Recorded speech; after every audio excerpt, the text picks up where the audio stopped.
భలే కలర్ఫుల్గా ఉన్నాయి కదండి బుట్టలోని కాయగూరలు పళ్ళును. ఆ బుట్ట కలరు వైట్ అయి ఉంటే ఇంకా చక్కగా కనిపించేవండి. ఆ, కలిసిపోయినాయి ఆ బుట్టలో చెప్పాలంటే డ్రాగన్ ఫ్రూట్స్. ఈ కాకరకాయలు చూసారా పండిపోవడం, అలా పండు ఏగులు కొట్టేయడం, ఎండలు వీటితోటి రకరకాలుగా ఉన్నాయండి. ఇన్ని పోషకాలు ఇచ్చినా ఎదుగులేదు బొదుగులేదు. ఇక చక్కటి రాణి కలర్లో భలే మెరిసిపోతున్న ఈ డ్రాగన్ ఫ్రూట్స్ ఈ సంవత్సరం మొదట హార్వెస్ట్ చేసిన పంట అండి.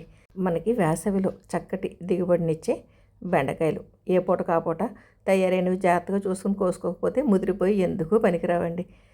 అలాగా మొత్తానికి రంగురంగుల కాంబినేషన్ తోటి ఈరోజు పంట భలే ఉందండి. మొదటిసారి హార్వెస్ట్ చేసిన డ్రాగన్ ఫ్రూట్స్ కదా, మీకు చూపిస్తే బాగుంటుంది అన్నట్టుగా మొత్తం కొయ్యడం అన్నీ అయిపోయి కిందకి తీసుకొచ్చాక అప్పుడు ఐడియా వచ్చిందండి. అందుకనే ప్రత్యేకంగా ఈ డ్రాగన్ ఫ్రూట్స్ని చూపిస్తూ మీకు ఈ వీడియో పోస్ట్ చేస్తున్నానండి. మీ ఇంట్లో డ్రాగన్ ఫ్రూట్స్ ఎలా వస్తున్నాయి, దిగుబడి ఏంటన్నది కామెంట్ సెక్షన్లో తెలియజేయండి.